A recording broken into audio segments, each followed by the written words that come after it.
This is the review of Kasakinde Itihasam or The Legends of Kasak by O.V. Vijayan.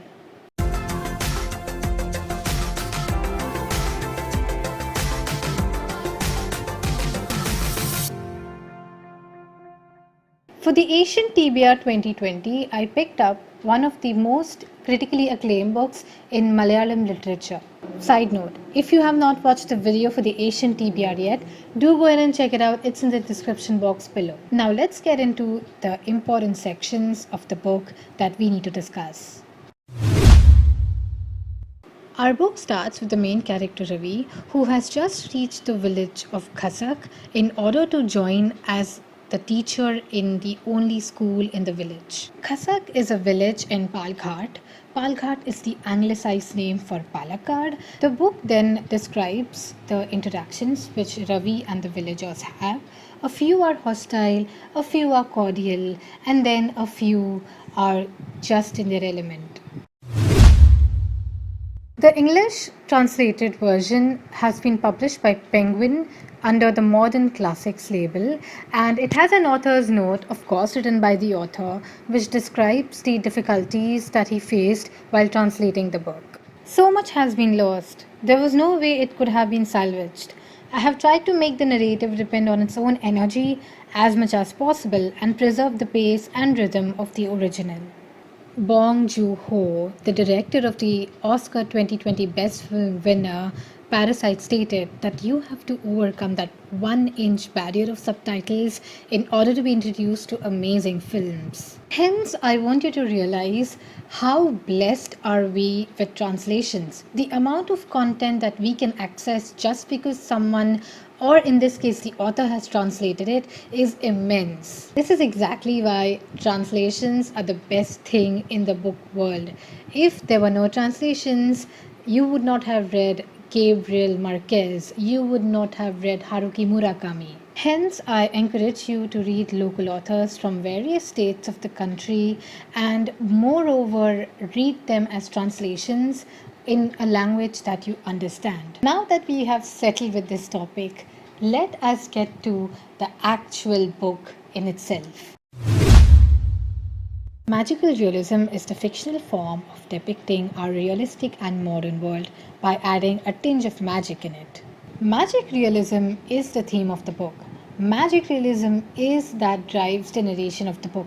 As I was researching about this book and the magic realism that is embedded in every chapter, I came across this wonderful blog post that compares this book to 100 Years of Solitude by Gabriel Marquez.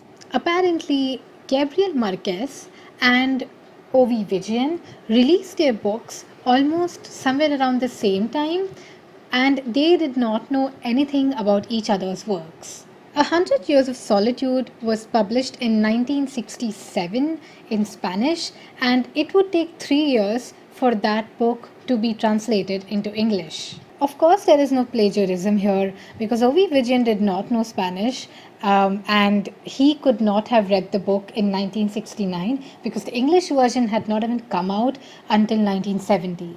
Two different authors sitting in two different corners of the world, not knowing each other's languages, but writing in the same form of narration. Magic realism. What more do you want? Magic realism is the queen of the book. If there was no magic realism, this book would have just been any other book, and the only reason why this book is awesome is because of its magic realism.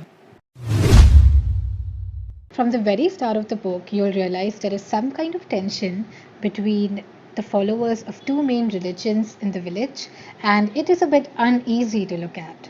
The communal tension forms one of the parallel plots in the book, but there are some points in the book, very few, where we see this communal tension reduced to zero because of magic realism. The myths that surround the village hold true. It's always been that whenever there is a myth that the villagers hear, they pass it around, and for the next ill-fated victim, it turns true. The villagers do not believe in doctors. They believe in possessions, exorcisms. They are way behind in so many things, and that's what shocks Ravi, because when there is some kind of illness, they get an exorcism done. The way the villagers move as a community is a very intriguing thing because it makes you realize how this whole story is being bound. Now, there are no lessons in the story, it is only consequences that you see happening. One more thing I really like about the book is how our main character Ravi is interacting with all of these things, all of these mythical things happening around him, while he himself is actually a modern person. So, when I call our main character Ravi a modern person, it would be a spoiler because you will have to read the book to understand why is he a modern person. The only fault that I find in the book is how Ravi, our main character, does not have a very huge backstory. I would want to know more about Ravi if I'm a reader. When you read the book, you will actually be transported into the world of Kasak and its villagers. Ravi, you will be interacting with a lot of people like you're standing in Kerala, in Palakkad, in Kasak. I gave this book somewhere between 3.5 and 4 stars. It is a very good book. It is a very good read, and especially, like stated, if you like magic realism, this is the book for you.